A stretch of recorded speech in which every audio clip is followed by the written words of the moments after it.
the watcher in the woods. Have you ever felt it? That creeping sensation when you venture into the wilderness, far from civilization, and something begins to follow you? It always starts the same way. The thoughts come first, uninvited, unwelcome. Those strange childhood fears that you thought you'd left behind decades ago suddenly resurface with terrifying clarity. The monster under the bed, the thing hiding in the closet, the shadow in the corner that moved when you weren't looking directly at it. But out here in the forest, there is no bed to hide under, no closet door to keep shut, no light switch within reach. The fear follows me, stalks me, and I'm not a child anymore.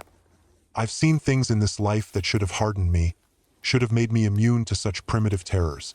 Yet sometimes these fears become so overwhelming, so suffocatingly real, that I can barely breathe. My chest tightens, my hands shake, every shadow becomes a threat. I love the forest. I truly do. The atmosphere here is unlike anywhere else. The profound silence broken only by birdsong, the way sunlight filters through the canopy in golden streams, the earthy smell of moss and decaying leaves. This should be my sanctuary. This should be peace. But then the silence deepens.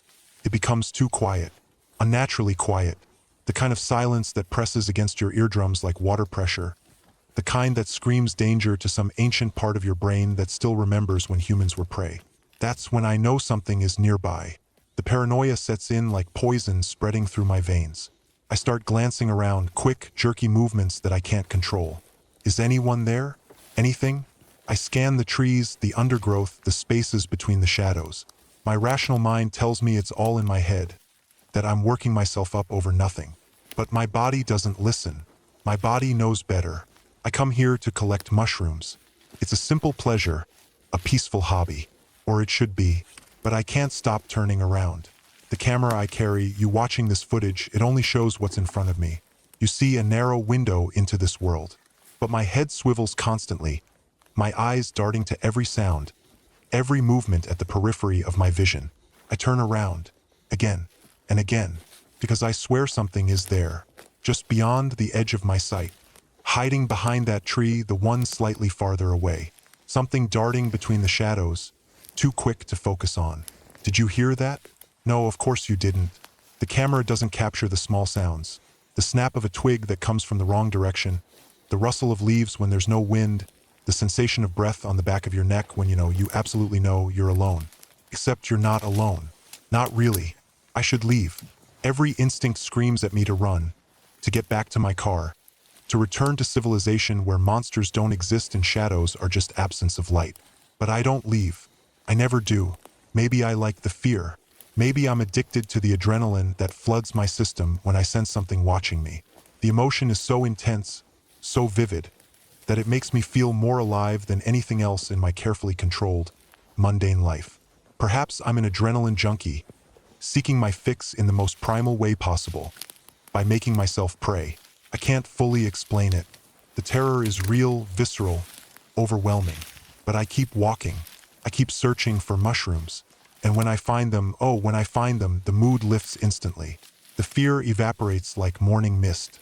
For those brief moments, I'm just a person in a forest, admiring a cluster of chanterelles or the perfect curve of a porcini cap. But it never lasts long.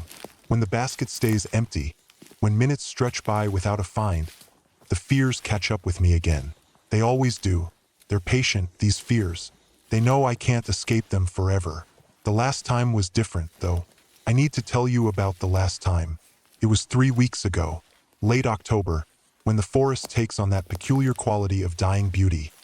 The leaves turning copper and gold, the air crisp enough to see your breath, the afternoon light slanting at angles that make everything look slightly unreal. I'd gone deeper than usual, following a trail that barely qualified as a trail anymore.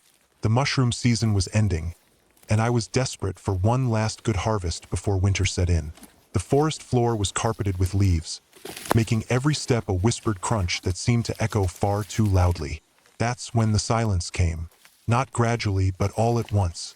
The birds stopped singing mid-note. The wind died. Even my own footsteps seemed muffled, as if the forest itself was holding its breath. I stopped walking, my hand instinctively tightening around my basket. And then I heard it. Footsteps. Not mine. coming from somewhere behind me and to the left. But when I spun around, there was nothing, just trees and shadows and that suffocating silence. I told myself it was a deer, or maybe another mushroom hunter, though I'd seen no cars at the trailhead, no sign of another human being for miles. I started walking again, faster now, my eyes scanning the ground for mushrooms, but my attention scattered, fragmented, constantly pulled toward the sounds that kept coming from just out of sight. The footsteps matched my pace. When I walked, they walked. When I stopped, they stopped. But always just a half-second delayed, as if whatever was making them was learning, adapting, trying to synchronize with my movements to remain undetected.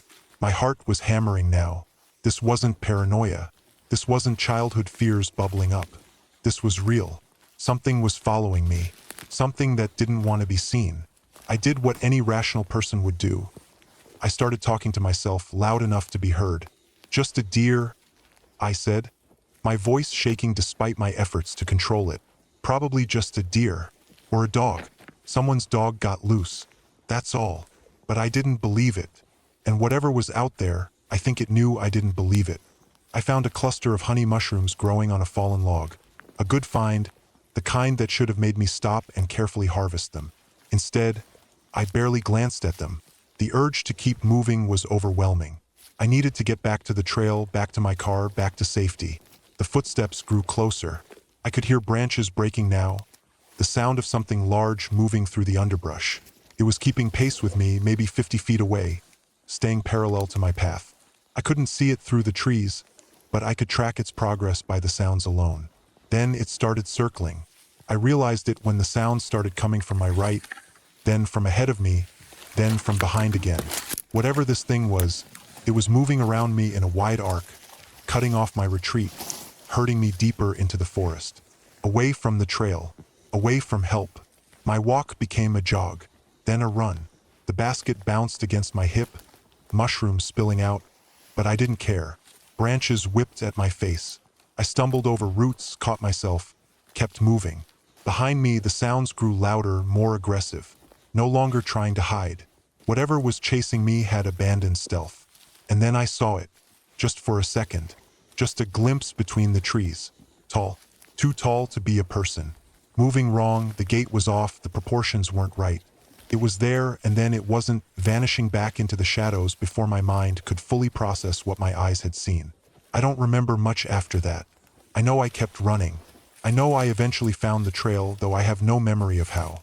I know I made it back to my car and locked the doors and sat there shaking for 20 minutes before I could steady my hands enough to put the key in the ignition. When I got home, I checked the camera footage. Hours of it. The entire afternoon in the forest. There's nothing on it. Nothing but me walking, me talking to myself, me running. The sounds don't show up in the audio. Whatever was following me left no trace on the recording. It's as if it wasn't there at all. But I know what I heard. I know what I saw. I should have stayed away after that. Any sane person would have. The forest has dozens of miles of trails, hundreds of spots where mushrooms grow. I could avoid that area forever and never run out of places to explore.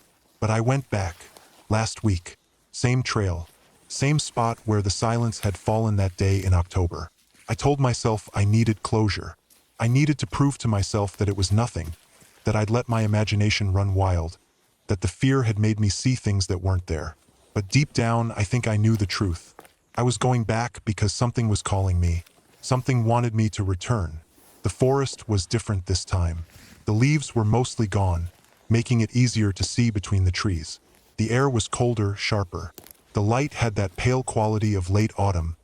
Everything washed out and ghostly. I walked slowly, deliberately, my eyes scanning everything, looking for signs, evidence, some explanation for what had happened. I found it about 2 miles in, just off the trail where I'd seen that tall figure. Markings on the trees, long, deep scratches in the bark, running parallel in sets of 4 or 5. Too high up to be from any animal I knew, too deliberate to be random damage. They formed a pattern, a series of marked trees creating a perimeter around a clearing I hadn't noticed before. In the center of the clearing was a ring of stones, ancient-looking, covered in moss, arranged with obvious purpose. And in the middle of the ring, the ground was disturbed, freshly disturbed. Someone or something had been digging there recently. I should have left then. I should have turned around and never looked back. Instead, I walked into the clearing. The temperature dropped as soon as I crossed the tree line. Not gradually, instantly, like stepping into a freezer. My breath came out in white clouds. The silence was absolute. Not even the sound of distant traffic. Nothing but my own heartbeat pounding in my ears. I approached the ring of stones, each step feeling heavier than the last, as if the air itself was trying to push me back. The dirt in the center was loose, recently moved. Without thinking, without wanting to think, I knelt down and started brushing it away. My fingers hit something solid almost immediately. Wood. Old, weathered wood. I cleared more dirt away, revealing what looked like the top of a box. Or maybe a small coffin. The wood was carved with symbols I didn't recognize, worn almost smooth by time but still visible. They seemed to writhe in my vision, making my eyes hurt when I tried to focus on them. That's when I heard the breathing. Not human. Too deep, too slow, like something large forcing air through lungs that were never meant to sustain life. It was coming from everywhere and nowhere, surrounding me, inside me. The sound of it made my teeth ache and my vision blur. I scrambled backward, away from the box, away from the stones. The breathing grew louder, more insistent. The trees around the clearing seemed to lean inward, their bare branches reaching like skeletal fingers. The light dimmed, even though the sun hadn't moved. And then I saw them, figures, standing between the trees at the edge of the clearing. Tall and wrong, just like the one I'd seen before. But now there were dozens of them, maybe more. They stood perfectly still, watching me with eyes, or what passed for eyes, that reflected the pale light like animal eyes caught in headlights. I ran, again. But this time was different. This time, when I ran, I could hear them following. Not chasing, they didn't need to chase. They were hurting me again, guiding me, pushing me toward something. I burst out of the forest onto a road I didn't recognize. Not the parking area where I'd left my car. This was somewhere else entirely. Somewhere I'd never been. The road was old, cracked asphalt being slowly reclaimed by vegetation. No signs, no markers, no indication of where I was. I walked for 2 hours before I found a landmark I recognized. Somehow, I'd come out of the forest 5 miles from where I'd entered. 5 miles in the wrong direction. It should have been impossible. I'd only gone a couple miles in, and I'd run straight back toward where I'd entered. But the forest had other ideas about where I should emerge. I'm telling you this story because I need someone to know. I need someone to understand what's happening to me, because I'm going back. Tomorrow. I know it's insane. I know it defies every survival instinct. But I can't stop thinking about that box buried in the ring of stones. About those symbols carved into the wood. About what might be inside. Something wants me to find it. I felt the pull growing stronger every day since I left. It's in my dreams now, that clearing, those stones, the breathing sound that comes from nowhere and everywhere. I wake up at 3 a.m. with dirt under my fingernails, even though I haven't left my house. Last night, I found footprints in my backyard. The same wrong proportions I remember from the forest, leading from the tree line to my back door, then back again. When I checked the security camera, there was nothing, just like before. No footage of anything approaching the house. No explanation for the tracks. But they're real. I measured them. They're real and they're here and they're waiting for me to come back. So tomorrow I return to the forest, to the clearing, to the box. I'm bringing better cameras this time, better lights, tools to open the box and see what's inside. Maybe I'll find answers. Maybe I'll find nothing. Maybe I'll never come back at all. If you're listening to this, if I've shared this recording, it means I survived long enough to post it. Or maybe I didn't, and someone found my phone and decided to upload what they found. Either way, do me a favor. If you ever feel that pull, that urge to explore the deep woods, to follow an overgrown trail to its end, to investigate strange sounds in the darkness, don't. Whatever is out there, in the forests and the wild places where humans rarely venture, it's not what you think. It's older than fear itself. It knows how to call to us, how to lure us in with curiosity and adrenaline and that perverse human need to understand what scares us. And once it has your attention, it never lets go. I can feel it now, even as I record this. The pull, the need. Tomorrow can't come fast enough. I'm already packing my bag, checking my equipment, planning my route. Part of me is terrified, but a larger part, a part that's growing stronger every hour, is eager, excited, ready to see what happens when I finally open that box. The rational part of my mind, the part that's screaming at me to stay home, to forget what I saw, to move to a city where the only forests are manicured parks. That part is getting quieter. Soon it will be silent. And then there will be only the forest, the clearing, and whatever is waiting for me in that ring of stones. I wonder if you can hear it too, through the recording, that low, rhythmic breathing. Is there, just at the edge of the audio? Listen closely.